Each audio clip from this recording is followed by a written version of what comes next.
¿Qué harías tú si una mañana despertaras y descubrieras que alguien ha puesto una cerca en medio de las tierras que tu familia ha trabajado durante más de 100 años? ¿Hasta dónde serías capaz de llegar para defender lo que consideras tuyo por derecho, por herencia, por sangre? La historia que estás a punto de escuchar no es ficción, no es una película de Hollywood, ni una serie dramatizada para el entretenimiento. Lo que vas a conocer hoy es el relato de una de las guerras familiares más sangrientas que ha sacudido las tierras de Michoacán. Un conflicto que dejó un saldo de 21 parientes muertos, familias destrozadas, comunidades divididas y heridas que, hasta el día de hoy, siguen sin cicatrizar. Te pido que te quedes hasta el final de este video, porque lo que vas a descubrir va mucho más allá de una simple disputa por tierras. Vas a entender cómo el orgullo, la codicia, los lazos de sangre y las traiciones pueden convertir a personas que alguna vez compartieron la mesa de Navidad en enemigos mortales dispuestos a eliminarse mutuamente. Al final de esta historia, vas a comprender por qué dicen en aquella región que la tierra tiene memoria y que la sangre derramada nunca se seca del todo. Todo comenzó en un pequeño pueblo, enclavado en la sierra de Michoacán, un lugar donde las montañas parecen tocar el cielo y donde el tiempo transcurre de manera diferente al resto del mundo. En este pueblo, que llamaremos San Miguel de las Piedras para proteger la identidad de los sobrevivientes, vivían dos ramas de una misma familia que durante generaciones habían coexistido en relativa armonía. Los Mendoza y los Estrada compartían el mismo apellido materno, el mismo bisabuelo, y durante mucho tiempo compartieron también los mismos sueños y esperanzas. ¿Cómo es posible que personas que comparten la misma sangre terminen odiándose hasta el punto de querer exterminarse mutuamente? Esta es la primera pregunta que debemos plantearnos, y la respuesta, aunque compleja, tiene sus raíces en algo tan antiguo como la humanidad misma: la disputa por la tierra. El rancho que sería el epicentro de toda esta tragedia se llamaba El Capulín, una extensión de aproximadamente 350 hectáreas de tierra fértil, con acceso a un manantial de agua cristalina que nunca se secaba, ni siquiera en los años más áridos. Durante décadas, este rancho había sido propiedad de don Aurelio Mendoza Estrada, el patriarca de ambas familias, un hombre respetado en toda la región que había logrado mantener unidas a las dos ramas familiares mediante su sabiduría y su carácter firme pero justo. Don Aurelio había nacido en 1928, en una época en la que México todavía se recuperaba de los estragos de la Revolución. Creció trabajando la tierra desde los 5 años, aprendiendo de su padre los secretos de la agricultura y la ganadería. Con el paso del tiempo, logró convertir el Capulín en una de las propiedades más prósperas de la región. Tenía más de 200 cabezas de ganado, cultivaba maíz, frijol, aguacate, y en las partes más altas del terreno había plantado cientos de árboles de pino que con el tiempo se convertirían en una fuente adicional de ingresos. Pero don Aurelio cometió un error que muchos patriarcas cometen. Nunca dejó claro cómo se repartiría su herencia. Algunos dicen que lo hizo deliberadamente, pensando que mientras él viviera, nadie se atrevería a pelear. Otros aseguran que simplemente no quiso enfrentar la realidad de su propia mortalidad. Sea cual fuere la razón, esta omisión se convertiría en la chispa que encendería un incendio que consumiría a toda su descendencia. Don Aurelio tuvo 2 esposas a lo largo de su vida. Con la primera, doña Carmen Mendoza, tuvo 4 hijos varones: Roberto, Francisco, Manuel y Arturo, cuando doña Carmen falleció en 1963 debido a complicaciones durante el parto de su quinto hijo, que también murió. Don Aurelio quedó viudo y devastado. Sin embargo, 2 años después, conoció a Esperanza Estrada, una mujer 20 años menor que él, con quien se casó y tuvo otros 3 hijos, Salvador, Ignacio y María Elena. ¿Puedes imaginar la tensión que esto generó desde el principio? Los hijos del primer matrimonio siempre vieron con recelo a su madrastra y a sus medios hermanos, aunque don Aurelio se esforzó por tratarlos a todos por igual. Las diferencias eran evidentes. Los primeros 4 hijos habían crecido en la pobreza, trabajando desde niños para ayudar a levantar el rancho. Los 3 menores, en cambio, nacieron cuando el Capulín ya era próspero y nunca conocieron las privaciones que sus hermanos mayores habían sufrido. Roberto, el primogénito, era un hombre de carácter fuerte, muy parecido a su padre en temperamento, pero no en sabiduría. Desde joven mostró una actitud posesiva hacia la tierra, considerando que él, por ser el mayor, debía heredar la mayor parte de la propiedad. Francisco, el segundo hijo, era más tranquilo y diplomático, pero tenía una debilidad fatal: el alcohol. Manuel, el tercero, había emigrado a Estados Unidos en los años 70 y solo regresaba ocasionalmente. Arturo, el menor de los hijos del primer matrimonio, era conocido por su carácter violento y sus problemas con la ley. Por otro lado, Salvador, el mayor de los hijos del segundo matrimonio, era un hombre astuto que había estudiado hasta la preparatoria, algo inusual en aquella época y en aquella región. Ignacio era callado y trabajador, dedicado por completo al rancho. María Elena, la única mujer de la familia, se había casado joven con un hombre de un pueblo vecino y vivía alejada de los conflictos familiares, aunque eso no la salvaría de la tragedia que se avecinaba. El 17 de marzo de 1992, don Aurelio Mendoza Estrada falleció a los 64 años de edad. Un infarto fulminante se lo llevó mientras trabajaba en el campo, haciendo lo que más amaba: cuidar su tierra. Su muerte, aunque dolorosa, no fue inesperada. Lo que sí resultó sorprendente fue el caos que se desató apenas unas semanas después del funeral. ¿Quién tenía derecho a quedarse con el Capulín? Esta pregunta, aparentemente simple, desataría una guerra que duraría más de 15 años. El primer conflicto surgió durante el novenario, los 9 días de rezos que se acostumbran en la tradición católica después de un fallecimiento. Roberto, el primogénito, anunció ante toda la familia reunida que él tomaría el control del rancho como heredero principal. Argumentó que, según la tradición, el hijo mayor debía recibir la propiedad más importante y que él había trabajado más que nadie para mantener el Capulín en funcionamiento. Salvador, el mayor de los hijos del segundo matrimonio, no tardó en responder, con la calma que lo caracterizaba, pero con una firmeza que dejó helados a todos los presentes. Señaló que don Aurelio nunca había dejado ningún documento que respaldara las pretensiones de Roberto.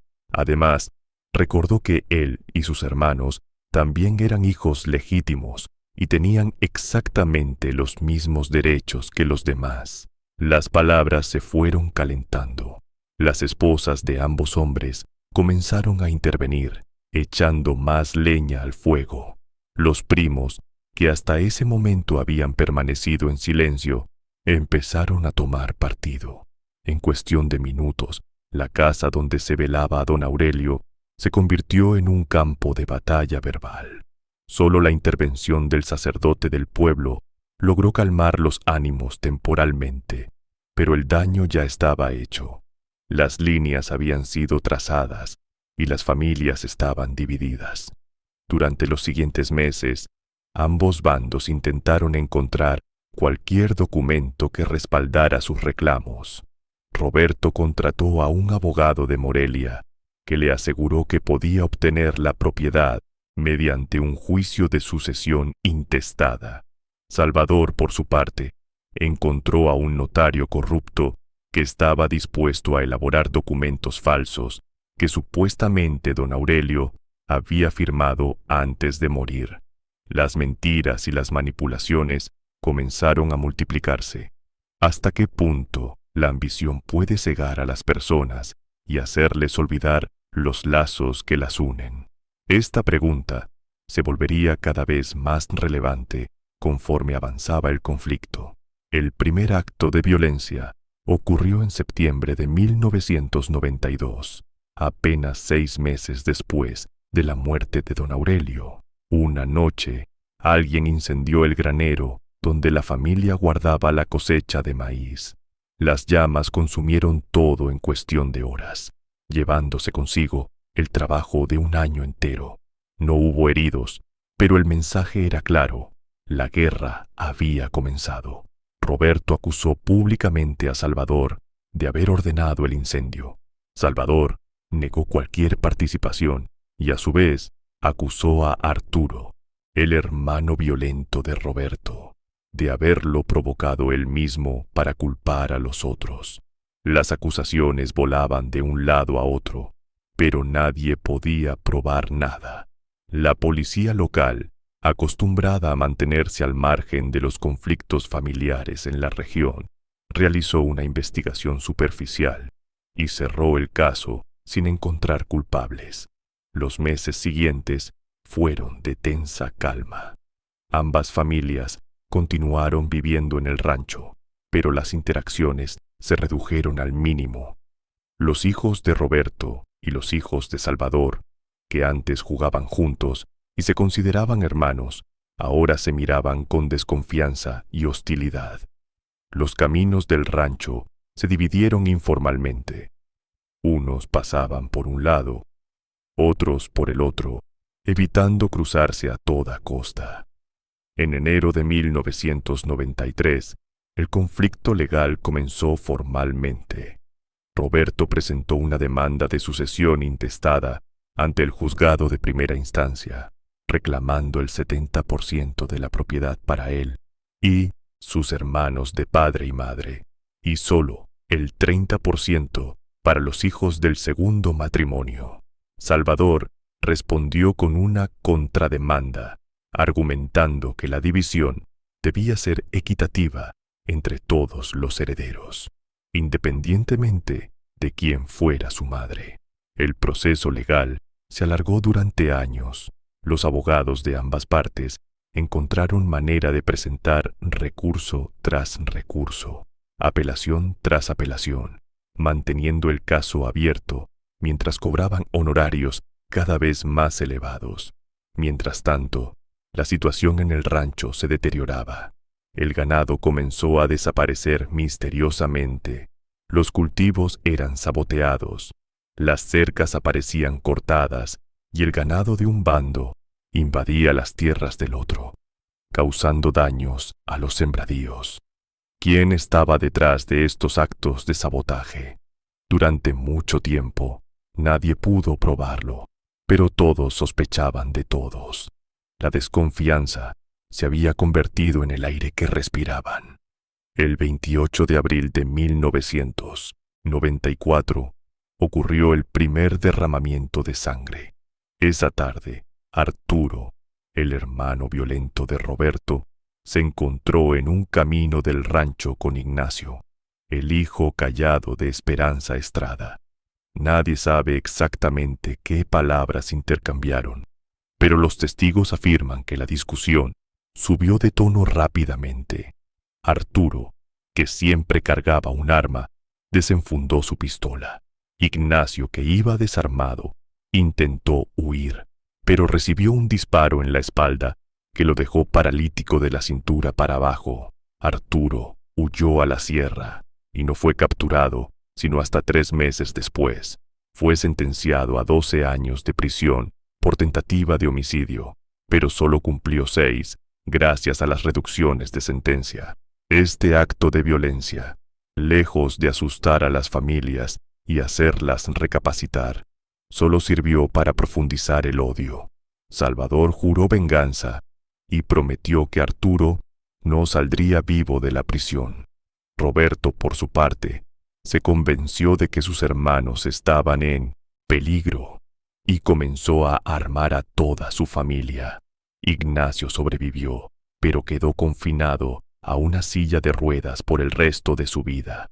Su madre, doña Esperanza, que para entonces tenía 72 años, no pudo soportar ver a su hijo en esa condición. Su salud comenzó a deteriorarse rápidamente y para finales de 1994 falleció de lo que los médicos diagnosticaron como una combinación de hipertensión y tristeza profunda.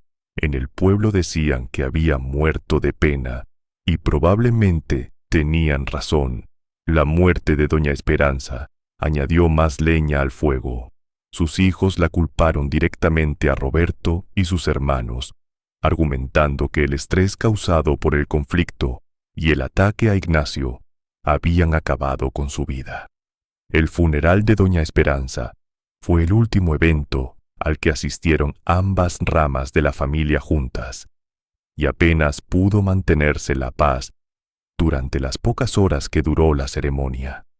Durante los siguientes 2 años, las violencia se mantuvo a un nivel relativamente bajo, aunque constante. Había amenazas regulares, enfrentamientos verbales, destrucción de propiedad, pero no más sangre derramada.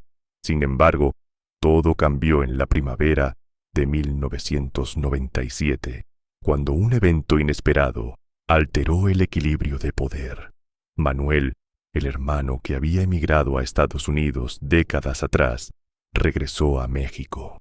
Pero no regresó solo, ni como un simple trabajador migrante. Manuel había prosperado enormemente en el norte, estableciendo negocios que, según los rumores, no eran del todo legales. Llegó con dinero, con contactos y con un grupo de hombres armados que respondían únicamente a sus órdenes. ¿Qué pasaría cuando el dinero del narcotráfico entrara en una disputa familiar por tierras? Esta pregunta estaba a punto de responderse de la manera más brutal posible.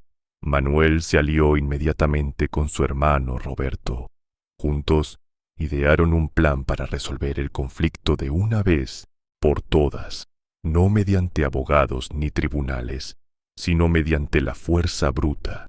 El primer paso fue cercar la mitad del rancho que ellos consideraban suya, incluyendo el acceso al manantial que era vital para el ganado y los cultivos de la otra familia.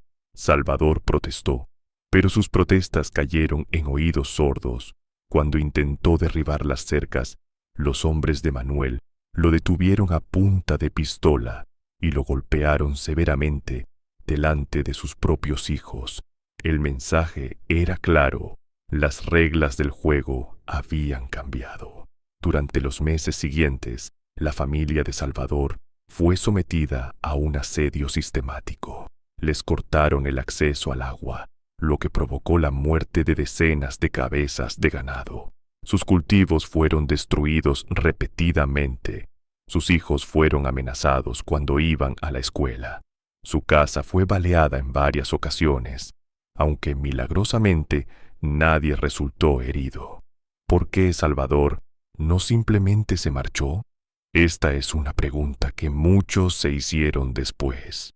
La respuesta está en el orgullo, en el sentido de justicia y en la negativa a ser expulsado de lo que consideraba legítimamente suyo. Salvador sabía que si se iba, perdería cualquier derecho sobre la tierra. Además, rendirse significaría admitir la derrota, y eso era algo que su honor no le permitía.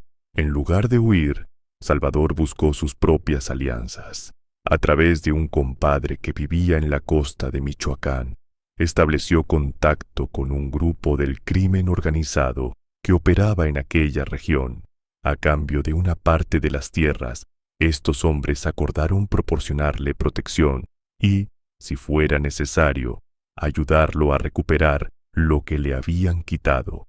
Así, lo que había comenzado como una disputa familiar por una herencia se había transformado en un conflicto entre dos grupos criminales que utilizaban a las familias como peones en su propio tablero de ajedrez.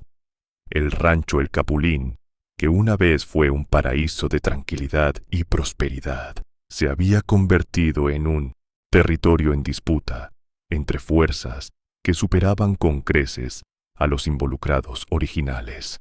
El 11 de junio de 1998, la violencia alcanzó un nuevo nivel.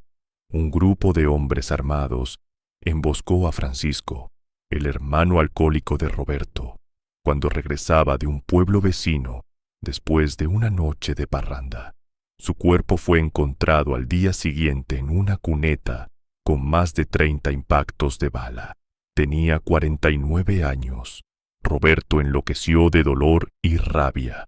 Juró que mataría a todos y cada uno de los descendientes de Esperanza Estrada. Manuel, más calculador, comenzó a planificar una represalia que sería recordada durante generaciones. La venganza llegó 3 semanas después, el 4 de julio de 1998, mientras la mayoría de los estadounidenses celebraban su independencia. Un comando armado irrumpió en la casa donde vivía Salvador con su familia. Eran las 3 de la mañana y todos dormían. Los atacantes sacaron a todos de la casa y los obligaron a arrodillarse en el patio. Según el único sobreviviente, un niño de 11 años, que logró esconderse debajo de una cama, los hombres preguntaban una y otra vez dónde estaba Salvador. Pero Salvador no estaba esa noche. Había ido a la ciudad a reunirse con sus aliados criminales. ¿Qué hicieron los atacantes cuando descubrieron que su objetivo principal no estaba? La respuesta es demasiado terrible para contarla con detalle. Basta decir que esa noche murieron 8 personas: la esposa de Salvador, 2 de sus hijos adultos, una nuera y 4 nietos que tenían entre 3 y 15 años. El niño que sobrevivió, hijo de uno de los trabajadores del rancho que también fue asesinado, escapó por una ventana trasera y corrió durante horas hasta llegar al pueblo más cercano. Esta masacre sacudió a todo Michoacán. Los medios de comunicación nacionales enviaron reporteros a cubrir la historia. Las autoridades estatales prometieron justicia y enviaron tropas del ejército a la región. Pero en las zonas rurales de México, la justicia muchas veces es solo una palabra, y las promesas de los políticos se las lleva el viento. Salvador, cuando se enteró de lo que había pasado con su familia, se transformó. El hombre tranquilo y calculador desapareció, reemplazado por una bestia sedienta de venganza. Juró ante los cuerpos de sus seres queridos que no quedaría vivo ni un solo miembro de la familia de Roberto, sin importar cuánto tiempo tardara, ni cuántas vidas tuviera que tomar. ¿Puede el dolor justificar la venganza? Existe un punto en el que la violencia se vuelve comprensible, aunque nunca sea justificable. Estas son preguntas que la filosofía ha debatido durante milenios. Pero para Salvador, en ese momento, no existían matices ni dilemas morales. Solo existía la necesidad de hacer pagar a los responsables.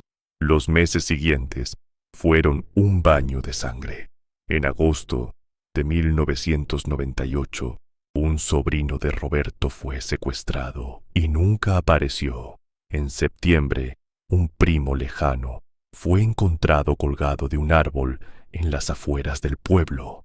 En octubre, la tienda que uno de los hijos de Manuel había abierto en la cabecera municipal fue incendiada, muriendo el propietario y 2 empleados. Roberto y Manuel, por su parte, no se quedaron de brazos cruzados. Sus represalias fueron igualmente brutales.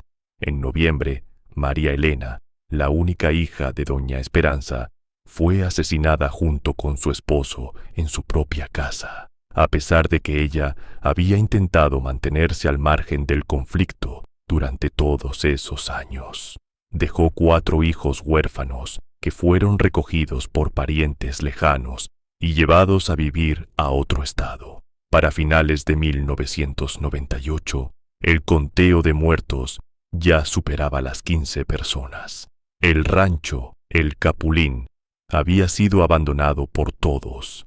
Nadie se atrevía a vivir ahí. El ganado que quedaba vagaba salvaje por los potreros, sin nadie que lo cuidara. Los cultivos se pudrían en los campos. El manantial, causa original de tanta disputa, seguía corriendo cristalino, ajeno al horror que había provocado. El año 1999 comenzó con más violencia. En enero, Arturo, que había salido de prisión el año anterior, fue emboscado cuando viajaba hacia Morelia. Su camioneta fue acribillada con más de 100 disparos. Murió instantáneamente junto con 2 de sus hijos que lo acompañaban. Roberto, el último de los hermanos originales que quedaba con vida en México. Manuel había huido de regreso a Estados Unidos. Supo entonces que sus días estaban contados. ¿Qué hace un hombre cuando sabe que la muerte lo persigue? Roberto decidió esconderse. Vendió todas sus propiedades, reunió a lo que quedaba de su familia y huyó hacia el norte del país, estableciéndose en un pequeño pueblo de Chihuahua bajo una identidad falsa. Durante casi 2 años, logró evadir a sus perseguidores. Pero Salvador no olvidaba. Gastó fortunas contratando investigadores privados, sobornando policías, interrogando a cualquiera que pudiera tener información. Finalmente, en marzo del 2001, localizó el escondite de Roberto. Lo que ocurrió después es materia de leyenda en aquella región de Michoacán. Dicen que Salvador llegó personalmente, acompañado de solo 3 hombres. Dicen que obligó a Roberto a arrodillarse y le recitó los nombres de todos sus familiares muertos antes de ejecutarlo. Dicen que dejó el cuerpo expuesto durante 3 días antes de que alguien se atreviera a recogerlo. Con la muerte de Roberto, muchos pensaron que la guerra había terminado, pero estaban equivocados. Los hijos de los muertos habían crecido con el odio en el corazón, y una nueva generación estaba lista para continuar la matanza. La sangre, como dicen en Michoacán, llama a la sangre. Salvador no vivió mucho tiempo para disfrutar de su venganza.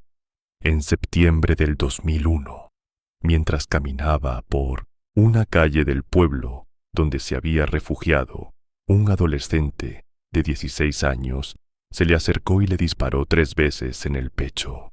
El asesino era nieto de Roberto, un muchacho que había jurado vengar a su abuelo desde el día de su funeral. El círculo de violencia continuaba girando. ¿Cuándo termina una vendetta? ¿Existe algún punto en el que el cansancio, el dolor o la simple extinción de los participantes pone fin a la matanza? Esta pregunta estaba a punto de encontrar su terrible respuesta. Para el año 2003, el conteo de muertos había llegado a 21. 21 miembros de una misma familia extendida, unidos por lazos de sangre, habían sido eliminados en poco más de una década de conflicto. Los sobrevivientes eran en su mayoría niños huérfanos que habían sido dispersados por todo el país, viviendo con parientes lejanos o en casas de acogida. El rancho El Capulín, causa de todo el conflicto, había sido embargado por el gobierno debido a impuestos no pagados y permanecía abandonado como un monumento silencioso a la locura humana.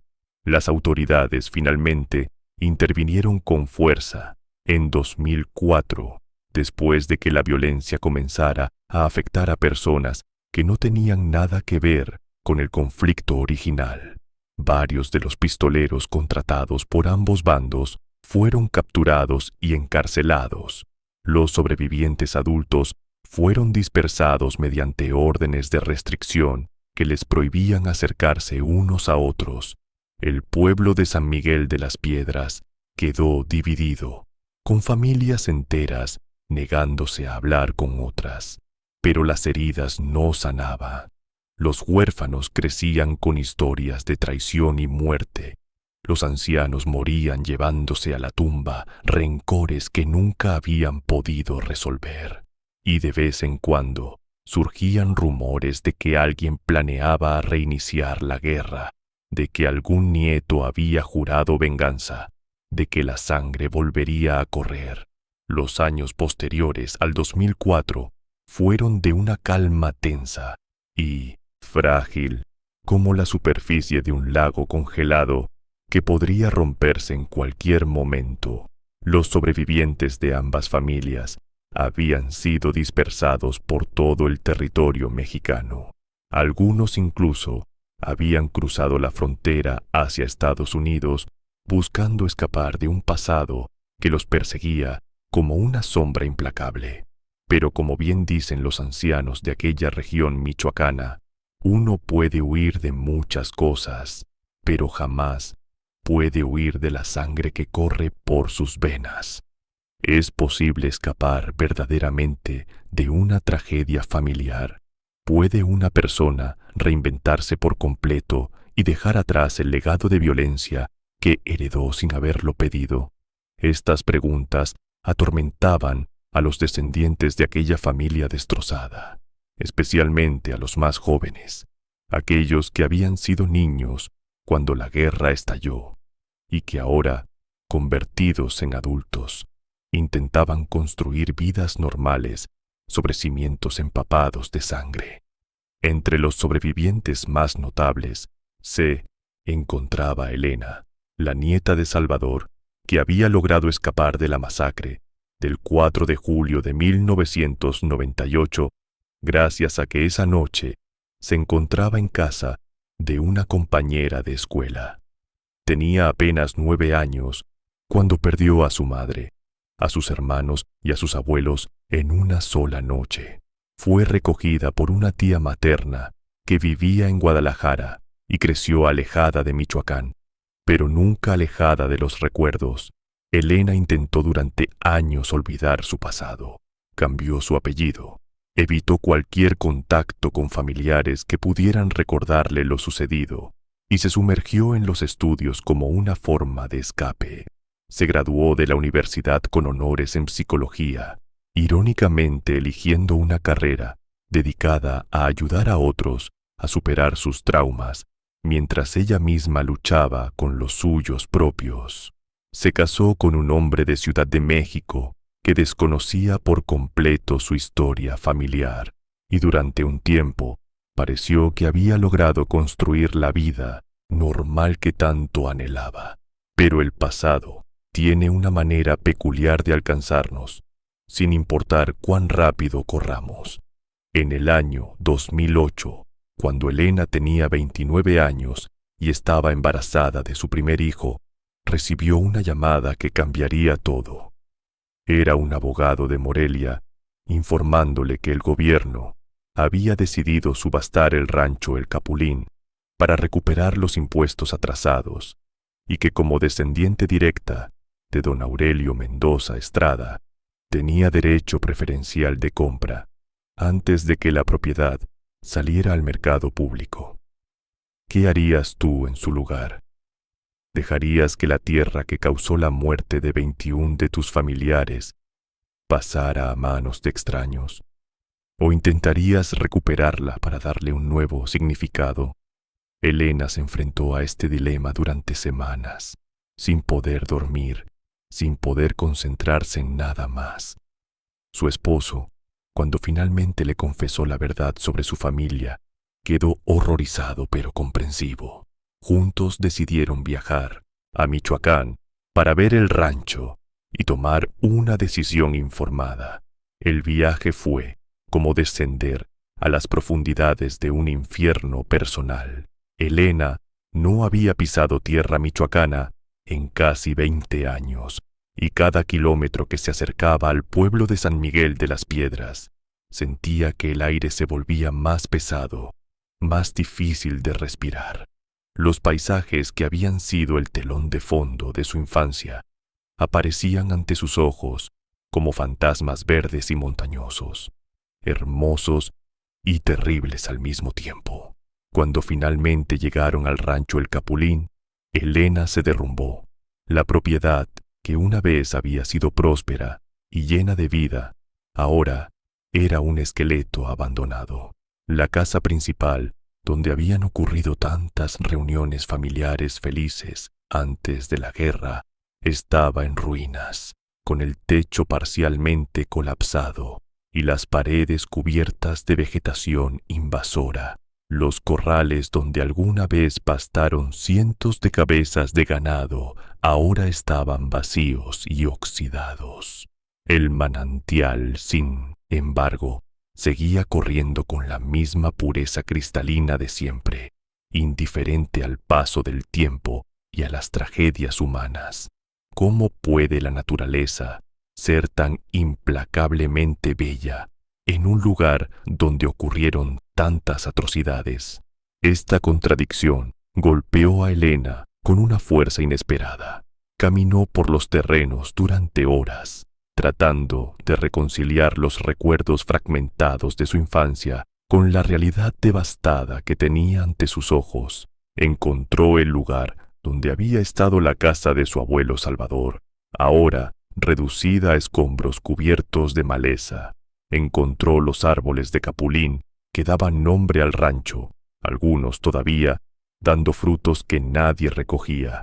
Encontró en un rincón apartado del terreno un pequeño cementerio familiar donde estaban enterrados don Aurelio y doña Carmen, los patriarcas cuya muerte había iniciado todo el conflicto. La decisión de Elena sorprendió a todos, incluyendo a ella misma. Decidió comprar el rancho, no para quedarse a vivir allí, no para revivir los fantasmas del pasado, sino para transformarlo en algo completamente diferente. Con el apoyo de su esposo y utilizando todos sus ahorros, adquirió la propiedad en la subasta gubernamental por una fracción de lo que había valido en sus años de gloria. Durante los siguientes 5 años, Elena trabajó incansablemente en un proyecto que muchos consideraron una locura.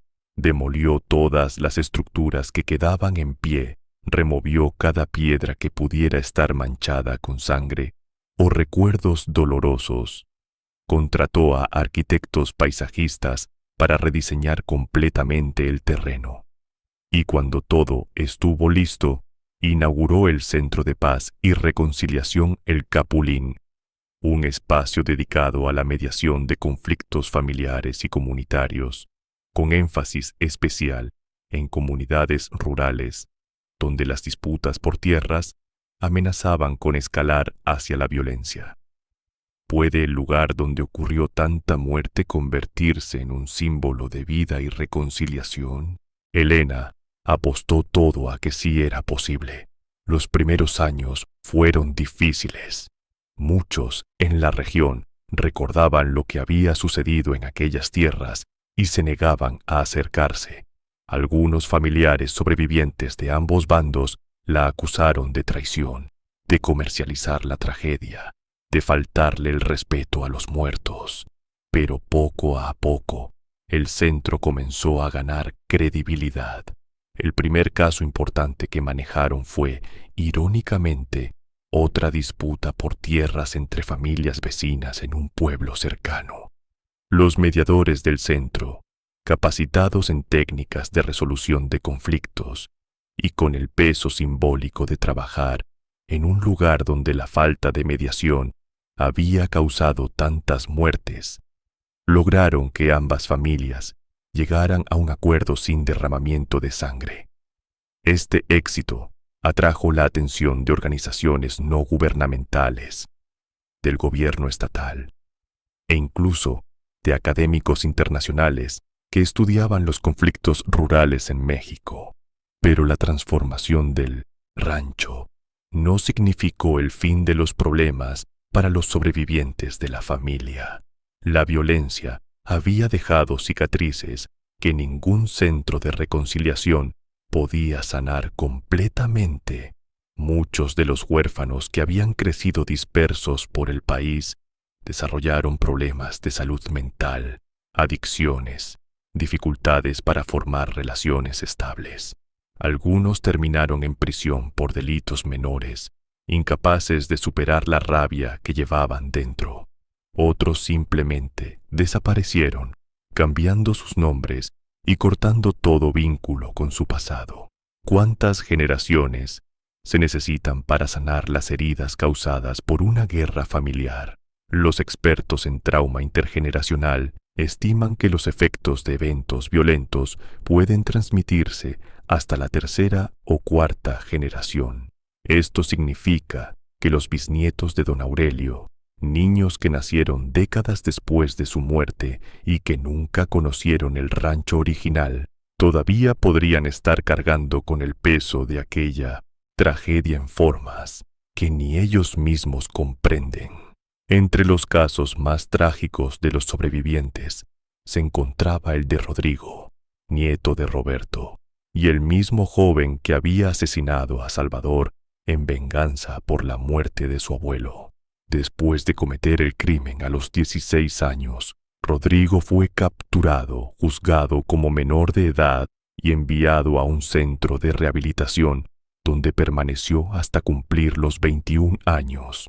Cuando salió, era un hombre destruido, consumido por la culpa y por el odio que todavía sentía hacia quienes habían matado a casi toda su familia. Rodrigo intentó rehacer su vida en varias ocasiones. Trabajó como jornalero en campos de aguacate, como albañil en construcciones, como ayudante en una carnicería. Pero en cada trabajo, tarde o temprano, alguien reconocía su nombre o su cara y comenzaban los problemas. Algunas veces eran amenazas de personas que todavía guardaban rencor. Otras veces eran simplemente miradas de desprecio y miedo que lo hacían sentir como el monstruo que temía haberse convertido. En el año 2012, Rodrigo tomó una decisión desesperada. Viajó a Michoacán con la intención de visitar el Centro de Paz y Reconciliación El Capulín. No sabía exactamente qué buscaba, tal vez absolución, tal vez confrontación, tal vez simplemente un lugar donde pudiera enfrentar su pasado. Cuando llegó al centro y vio lo que Elena había construido sobre las ruinas de la guerra familiar, se derrumbó por completo. El encuentro entre Elena y Rodrigo fue uno de los momentos más intensos en la historia del centro.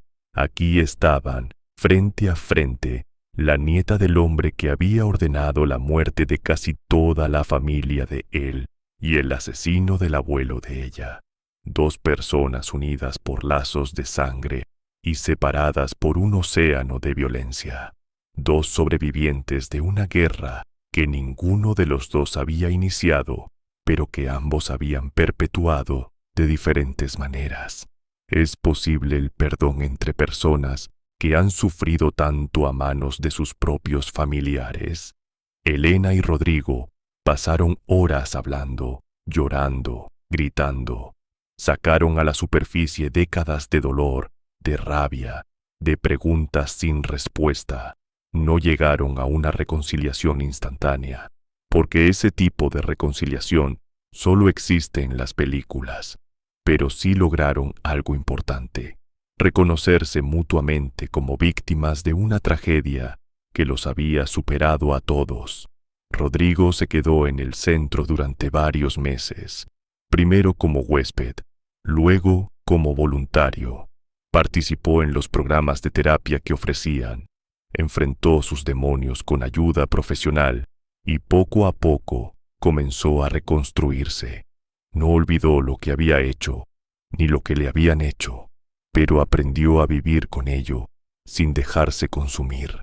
Eventualmente, se convirtió en uno de los testimonios más poderosos del centro, compartiendo su historia con familias en conflicto para mostrarles el destino terrible que les esperaba si no encontraban una manera pacífica de resolver sus diferencias. Pero no todos los sobrevivientes encontraron la paz. Manuel, el hermano de Roberto que había huido a Estados Unidos después de la masacre del 98, nunca regresó a México. Murió en 2015 en un hospital de Phoenix, Arizona, solo y amargado, todavía convencido de que había tenido la razón en todo. Sus hijos, nacidos y criados en Estados Unidos, apenas hablaban español y no tenían ningún interés en conocer la historia de su familia. Para ellos, México era simplemente el país peligroso del que su padre había escapado, un lugar al que nunca tenían intención de ir. Los hijos de María Elena, la hermana que había sido asesinada junto con su esposo, a pesar de intentar mantenerse al margen del conflicto, siguieron caminos muy diferentes. El mayor se convirtió en sacerdote, dedicando su vida a la iglesia como una manera de expiar pecados que él no había cometido, pero que sentía como propios. La segunda hija estudió Derecho y se especializó en casos de herencias y sucesiones, determinada a evitar que otras familias sufrieran lo que había sufrido la suya. El tercero desapareció en algún momento de los años 2000 y nadie sabe si sigue vivo o si fue víctima de la violencia que continuaba azotando a muchas regiones de México. La más pequeña, que tenía apenas 3 años cuando sus padres fueron asesinados, creció sin ningún recuerdo de ellos y decidió conscientemente no investigar su pasado, prefiriendo vivir en la ignorancia que enfrentar la verdad. ¿Cuál de estas respuestas al trauma es la correcta? ¿El perdón activo de Elena? ¿La redención a través del servicio de Rodrigo? ¿El refugio en la fe del hijo mayor de María Elena? ¿La huida hacia adelante del hijo de Manuel? ¿O el olvido deliberado de la hija menor? Probablemente no existe una respuesta única, y cada sobreviviente tuvo que encontrar su propia manera de seguir viviendo. El pueblo de San Miguel de la Ciscarza, Piedras, también tuvo que sanar, aunque el proceso fue igualmente lento y doloroso. Durante años, la comunidad estuvo dividida entre quienes habían apoyado a un bando y quienes habían apoyado al otro. Las familias que no tenían ninguna relación con los Mendoza Estrada, pero que habían sido afectadas colateralmente por la violencia, guardaban sus propios rencores. Los negocios que habían cerrado, las personas inocentes que habían huido, los niños que habían crecido con miedo de salir a la calle, todas estas heridas necesitaban tiempo para cicatrizar. El proceso de sanación comunitaria comenzó de manera informal, con pequeños gestos de reconciliación entre vecinos que habían dejado de hablarse durante la guerra.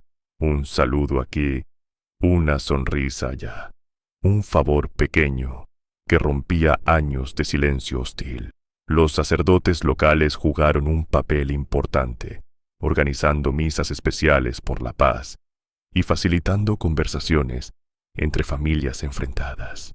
Los maestros de las escuelas implementaron programas de educación para la paz, enseñando a los niños que los conflictos podían resolverse sin violencia.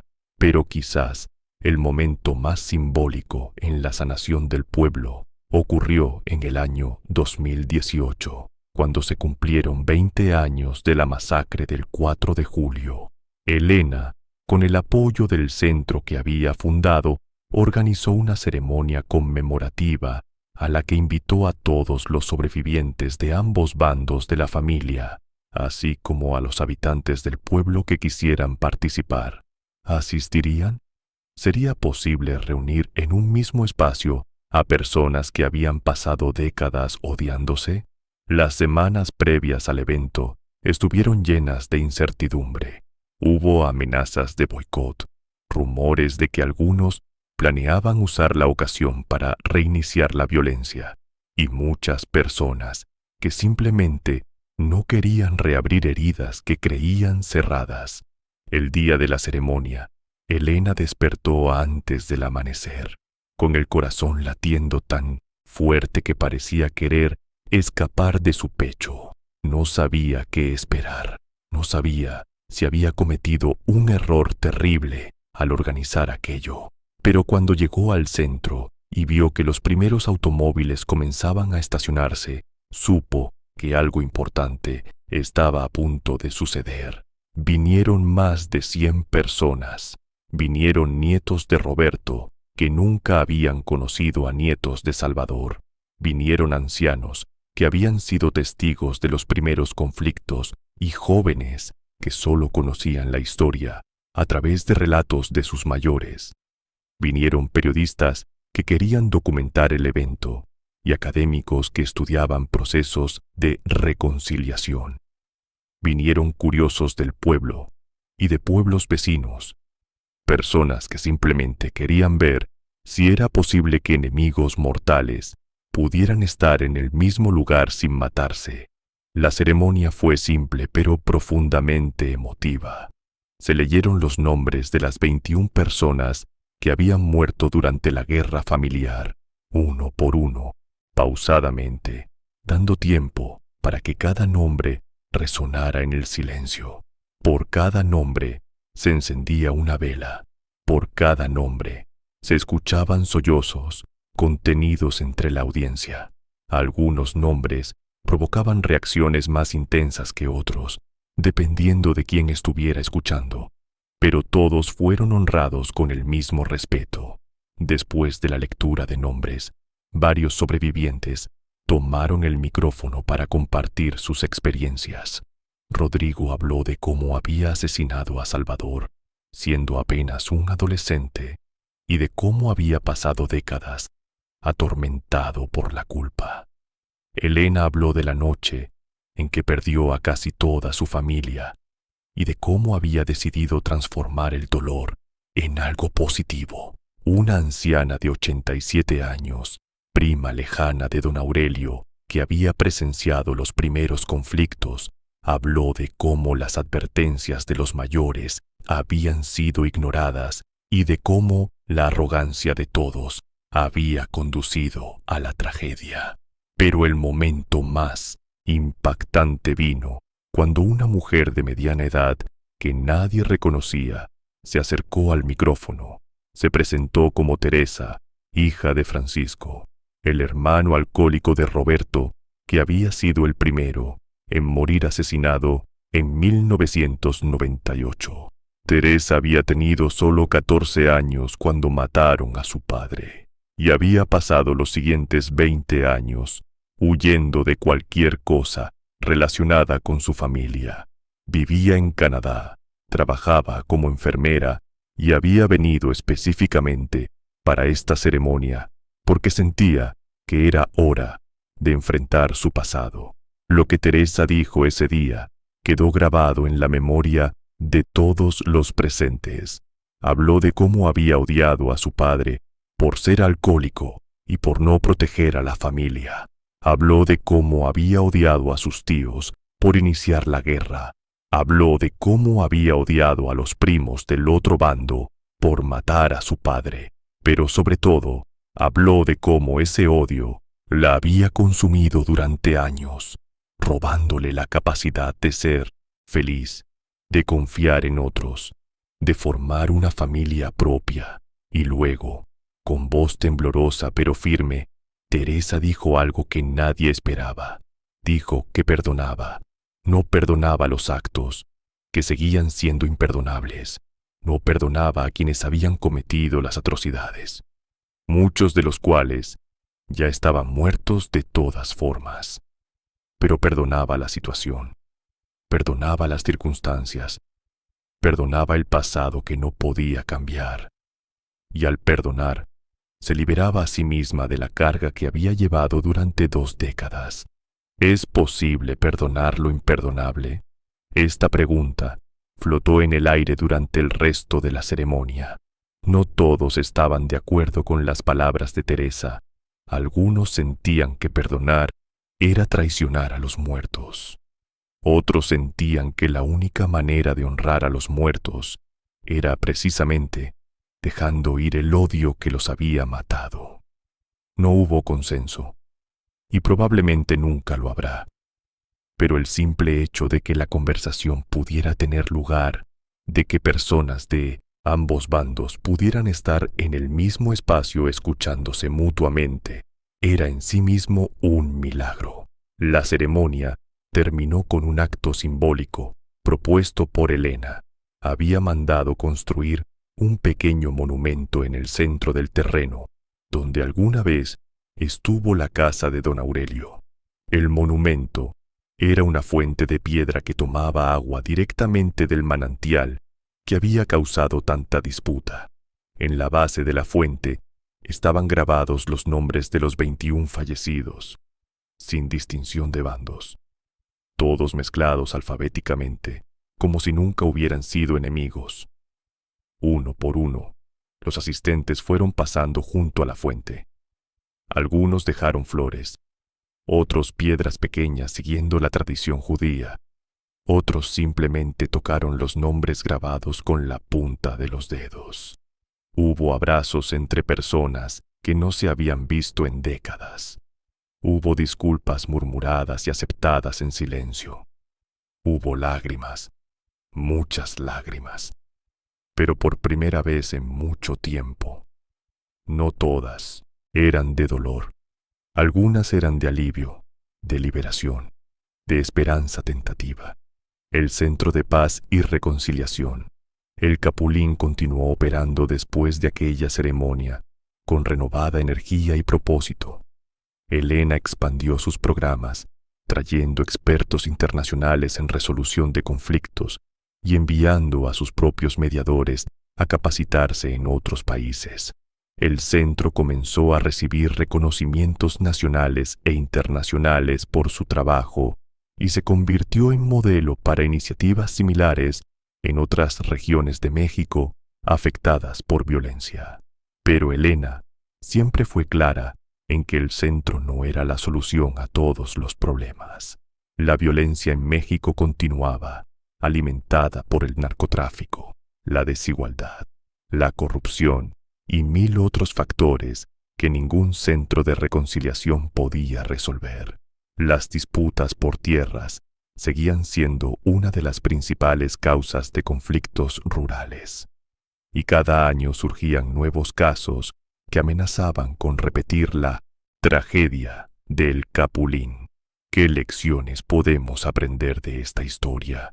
La primera y más obvia es la importancia de tener documentos claros sobre la propiedad y la herencia.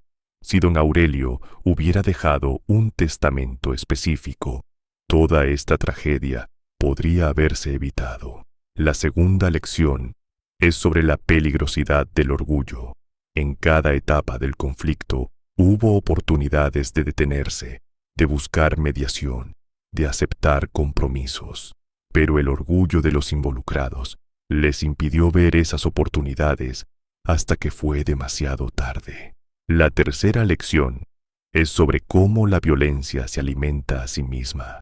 Cada acto de agresión generaba una represalia, que a su vez generaba otra represalia, en un ciclo interminable que solo podía terminar con la destrucción casi total de ambas familias.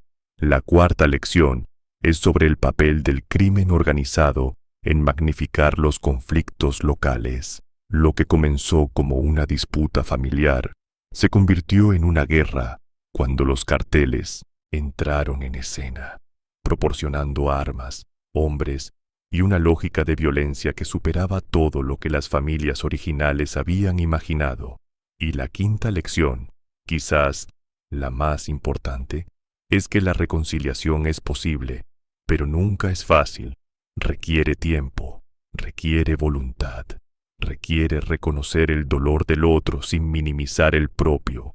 Requiere personas valientes como Elena, que están dispuestas a invertir años de sus vidas en construir puentes donde antes solo había muros. Y requiere una sociedad que apoye estos esfuerzos en lugar de celebrar la venganza. La historia de la familia Mendoza Estrada no tiene un final feliz en el sentido tradicional. 21 personas murieron, varias más quedaron traumatizadas de por vida, y una propiedad que podría haber sido el patrimonio de generaciones quedó abandonada durante años. Pero tampoco es una historia sin esperanza. Del dolor surgió el Centro de Paz y Reconciliación. Del odio surgieron actos de perdón que parecían imposibles. De la destrucción surgió la posibilidad de construir algo nuevo. Hoy en día, el rancho El Capulín es un lugar de sanación y aprendizaje. Los bisnietos de don Aurelio, aquellos que nunca conocieron la guerra, pero que cargan con su herencia, han comenzado a conectarse entre sí gracias a los esfuerzos de Elena y su equipo. Algunos han visitado el centro, han conocido a primos que no sabían que existían, han comenzado a reconstruir los lazos familiares que la violencia había destruido. Terminó verdaderamente la guerra de familias en Michoacán. En un sentido literal, sí. Ya no hay asesinatos, ya no hay emboscadas, ya no hay casas baleadas en la noche, pero las heridas permanecen y permanecerán durante generaciones. Lo que cambió es la manera de lidiar con esas heridas. En lugar de venganza, se busca reconciliación. En lugar de silencio, se busca conversación. En lugar de olvido, se busca memoria transformadora. La última vez que Elena visitó la tumba de su abuelo Salvador, llevó consigo a su hijo adolescente, el mismo que estaba en su vientre cuando recibió la llamada sobre la subasta del rancho. El muchacho escuchó la historia completa de su familia por primera vez, sin censuras ni evasiones. Escuchó sobre los crímenes cometidos por ambos lados, sobre el dolor causado y sufrido, sobre las vidas perdidas y las vidas arruinadas. Y cuando terminó de escuchar, hizo la pregunta que Elena había temido durante años. ¿Por qué siguieron peleando si ya sabían que iban a morir? La pregunta era simple pero profunda. Elena pensó durante un largo momento antes de responder. Le dijo a su hijo que las personas a veces se quedan atrapadas en historias que ellos mismos no escribieron. Le dijo que el orgullo y el miedo pueden ser más fuertes que la razón. Le dijo que es fácil juzgar desde afuera, desde la seguridad del presente, pero que quienes vivieron aquellos tiempos enfrentaron decisiones imposibles en circunstancias imposibles. Y le dijo algo más, algo que se convirtió en el lema del Centro de Paz y Reconciliación. Le dijo que conocer esta historia no es suficiente. Hay que usarla, hay que contar la historia para que otros no la repitan. Hay que transformar el dolor en sabiduría, la pérdida en advertencia, la tragedia en lección. Solo así, los 21 muertos no habrán muerto en vano. Esta es la historia de la guerra de familias en Michoacán, una historia de amor y odio, de lealtad y traición, de orgullo y destrucción. Una historia que comenzó con una disputa por 350 hectáreas de tierra y terminó con 21 parientes enterrados en cementerios dispersos por todo el país. Una historia que todavía no termina del todo, porque las historias familiares nunca terminan realmente mientras quede alguien para contarlas. Si llegaste hasta aquí, te agradezco profundamente por tu tiempo y tu atención.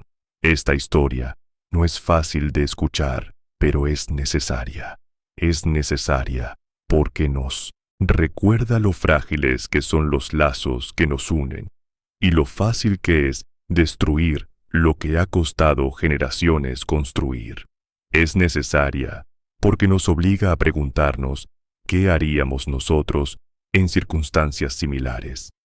Y si seríamos capaces de elegir la paz cuando todo a nuestro alrededor nos empuja hacia la guerra.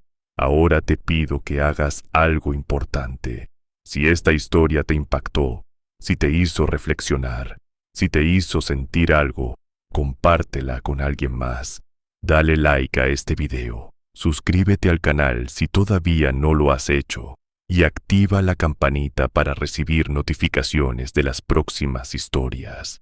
Cada interacción ayuda a que más personas conozcan estas historias que necesitan ser contadas.